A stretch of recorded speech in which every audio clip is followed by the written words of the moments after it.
this is Jazz back for another video game review. Sorry for not having a sketch like I usually do, but I decided I might do it more on this format from now on. I'm going to give you the promised review of Pokemon Super Mystery Dungeon for the Nintendo 3DS. It's going to be a little different than what you would expect from me, so just listen closely and enjoy. Hey guys, finally here for the review of Pokemon Super Mystery Dungeon.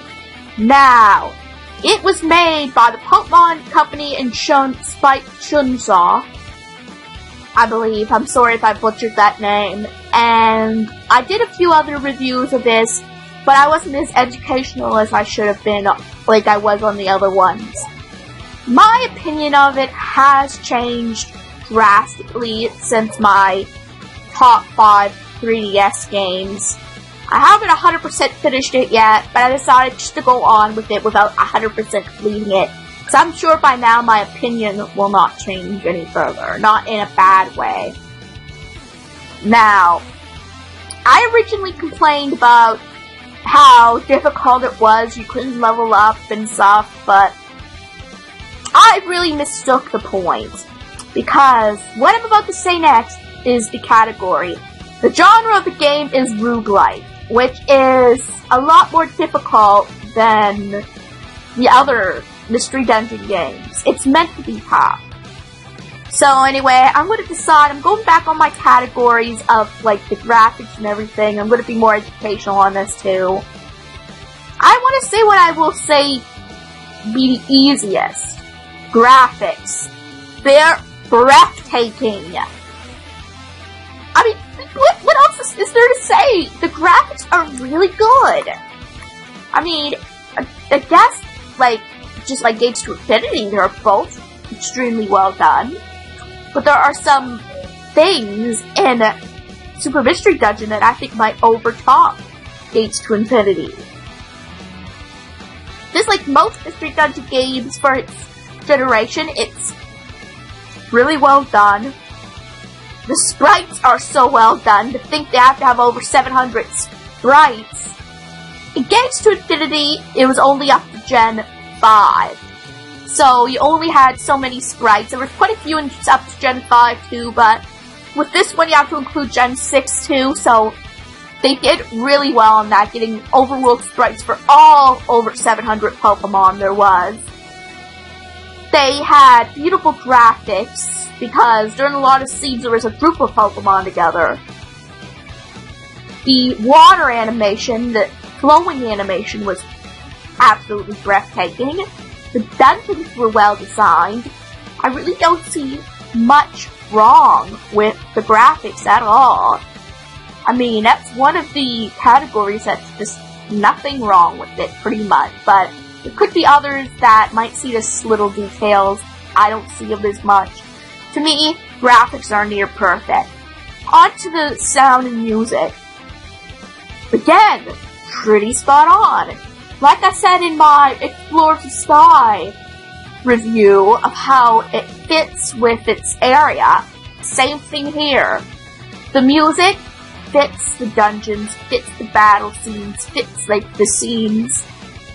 Even better off in some ways in Explorers of Sky. They have to fit a lot more music in it, in a way, because for every dungeon, every scene, there's like 20 chapters, so there's quite a bit there. I mean, there is quite a bit in Explorers of Sky, but we'll just say the graphic is a lot more beautiful, but, or not graphic, the audio, but just think, this is a 3DS as well, and the sound, like the speakers are a lot better. They could do a lot more on it. And they did to their full potential. Can't really think of my favorite one. We'll just say quality, the music is really, really good. But I will give Explorers of Sky one thing. It was more memorable. That's the only, like, unlike the graphics, where they had next to no issue, I had it all with it. The music, the only thing I have there's only one bad thing about it, and it isn't as memorable as Explorers of Sky. There are several songs in Explorers of Sky that fit it, like stood out, like the battle against Wigglytuff, or some of the areas in the future, Where in this game, I can't really remember any of the music. I don't know why. I just can't. It doesn't really stand out to me. I mean, if anything, the only song that stands out is the final battle against Yveltal and the biggest bosses. That's it. Story. That, like all Mystery Dungeons before it, is exceptional. As I said, you end up losing your memory, but you know you're a human. You go to live in Serene Village, where you meet your partner.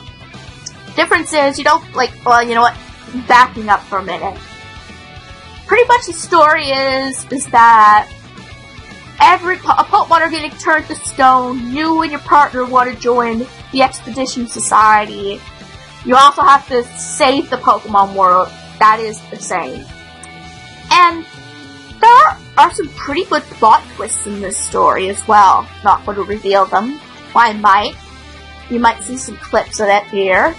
But they did really, one thing I will give them over, actually no, I'm trying to think of how to put this. You know what, I apologize, I am going to spoil one thing of this game. They have always been good with story. They did something similar in this game than they did in Explorers of Sky. The only difference is, I think, in this game, they did it a little better. Like, you know how in Explorers of Sky, you guys looked up to Gus Noir, and he seemed like to be a great explorer, and he helped you whenever you could, but he turns out to be the villain.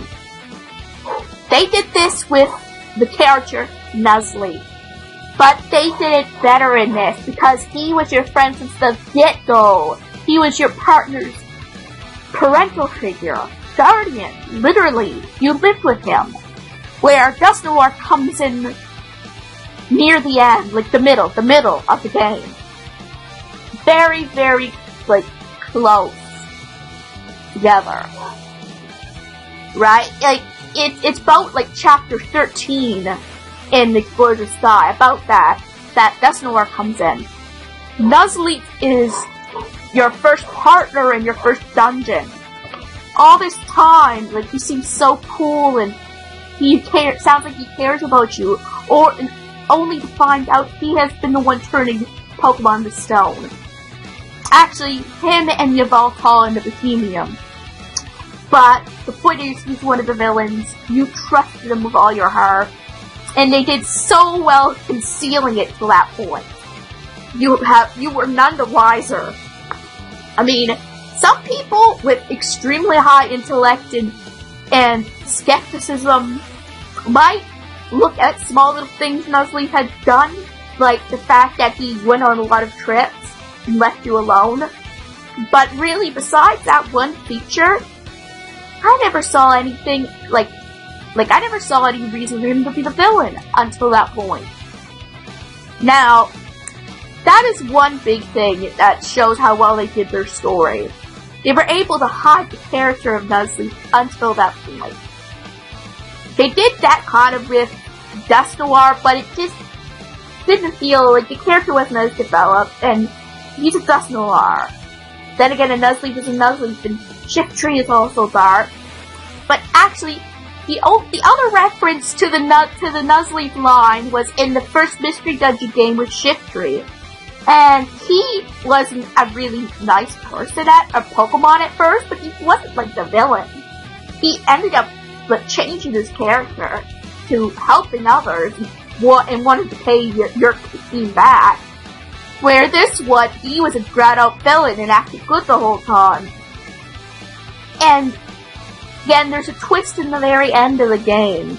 I'm not gonna have footage for this, so I'm just not saying it. But just to say, they did it really well because they did an opposite thing of what they do in the other Mystery Dungeon games, which is even better. The story, I would say, really has no flaws, but the only flaw I would give it, well, back then, Like, I wouldn't hold this against it now, but back when I was complaining, the only flaw I had, or one big flaw I had, was there was too much story. No time, real time, to take it easy and grind. But now, that really doesn't bother me, because that's what makes it better. And actually, I was kind of wrong, because there were a few days, like there was literally 4 filler days in a row at one point. And I just didn't take time to really understand that they do have their good moments there. But story really has no issue with me. Even better than some of the other stories, personally. Not saying the other stories weren't good, they all are good. I still love Explorers of Star. But story, I would say, is pretty much perfect. Difficulty or challenge. Guys, it is very difficult. Now, I may be the one talking to recently when I was playing my footage and beating them in like one round, but to be fair, I was not expecting it. Last time around, I lost 4, 5, 6 times to easy bosses. And the thing is, I would not recommend this game for the reason I'm about to say, to little kids. This game requires you to understand that items and strategy are important. It isn't just get a strong Pokemon at a high level and boom, boom, boom, boom, boom. It's know what items to use, have a lot of them on you, know how to use like the items, and the special alliance attack, which is new to this game. That mechanic is new. Well, kind of. Yeah, it is. It was kind of somewhat explained in Gates to Infinity, but just in a different mechanic. The thing is, young kids, I'm not saying that kids might not understand this, I'd say anyone 9, maybe 10 and up might be okay if they really understand this and read. But young kids would not grasp the concept of strategy, and to young kids this would be next to impossible to play. They would probably play it for not even 10 minutes and be frustrated with it. Even to me, as much as I seem to have easily grasped it by this point, it is a challenge. It requires you to think, to be prepared. Because if you're not, then you will not be having a good time, it's pretty much saying. As I said, it's a roguelike game, which requires, as I said, items, knowing how to use them, strategy, focus, and on top of a whole lot of other stuff. I mean, levels don't help. Levels help too, but the thing is, they don't encourage you to over-level in this game. In fact, they discourage it by making it harder to grind, lower stats per level. At first, I hated them for this. That's what I was complaining about at the beginning of it, but I do appreciate what they're going for now. They're trying to make this a satisfying and challenging game than if you cheat it. Well, no, even over leveling isn't always cheating if you do it fairly, but they're trying to make like it worth it. Like, the thing is, a lot of 90%, 99% of people playing this game will go into the final boss because it's drastically under leveled.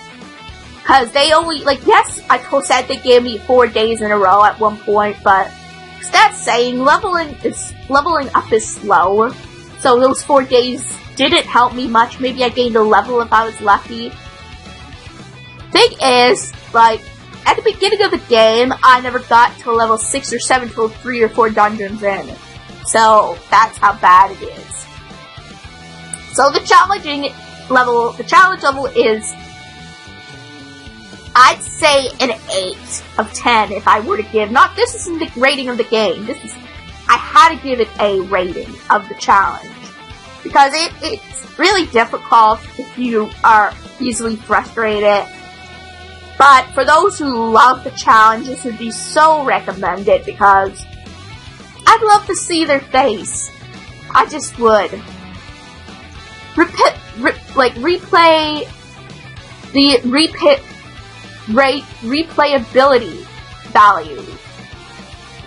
I'd say that has a pretty good replayability.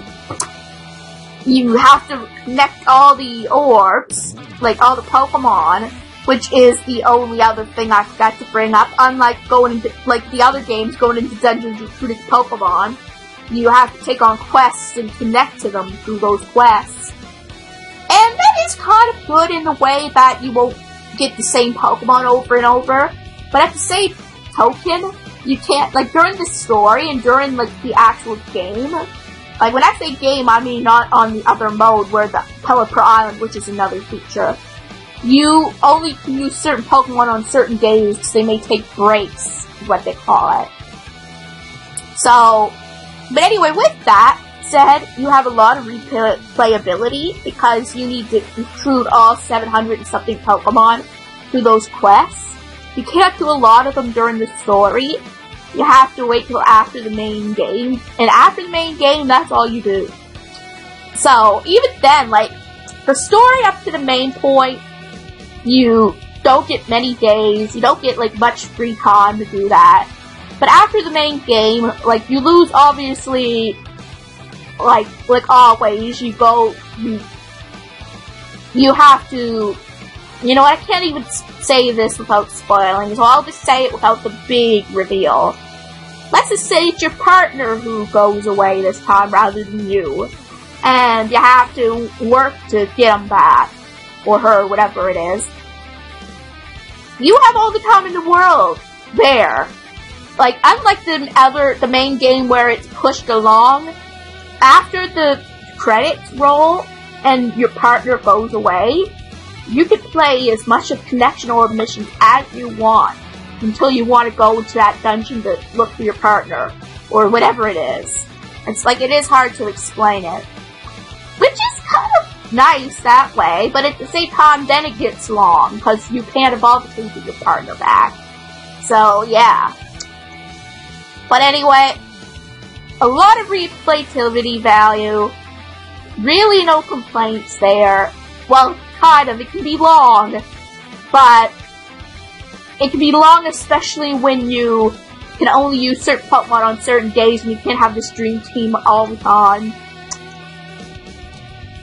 I'll talk a little, before I end this review, I'll talk a little bit about Pelipper Island. It's pretty much a way to rescue your team if they're in danger.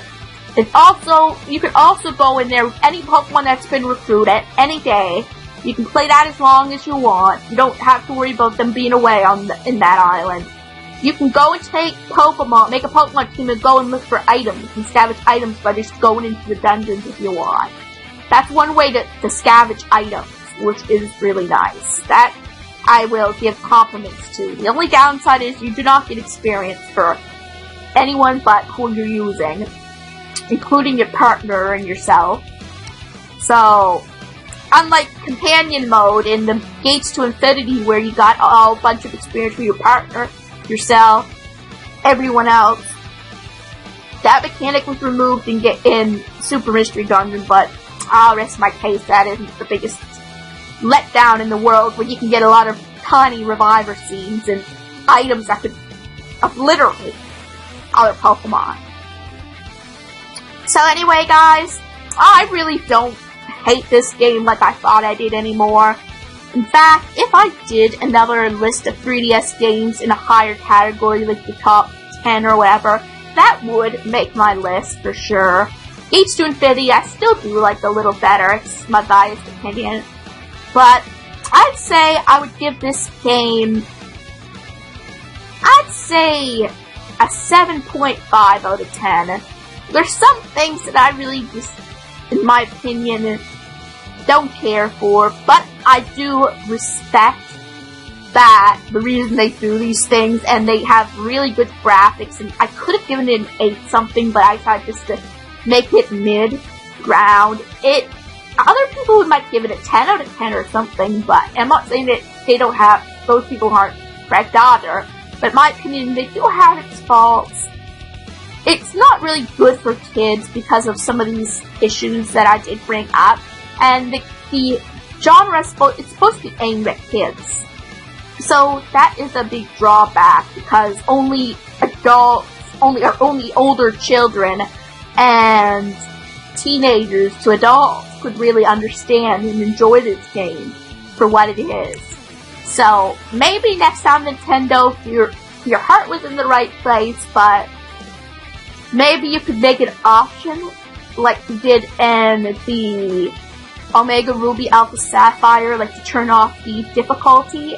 Like you could have different difficulties in it, and one could maybe make it almost impossible to train like you did in this game. In one section you could train as much as you want. Like, you know, it'd be different, the same story, but different alternative difficulty levels. That might help it, so kids can play it, young kids can play it, and understand it, and the same audience you presented this to can understand it. Well, anyway, guys, that was it for my Super Mystery Dungeon review. I hope you enjoyed it. I'm hoping you didn't expect a lot more of a rant and screaming and everything. I did in one of them. But anyway, I will see you guys in my next video. Bye!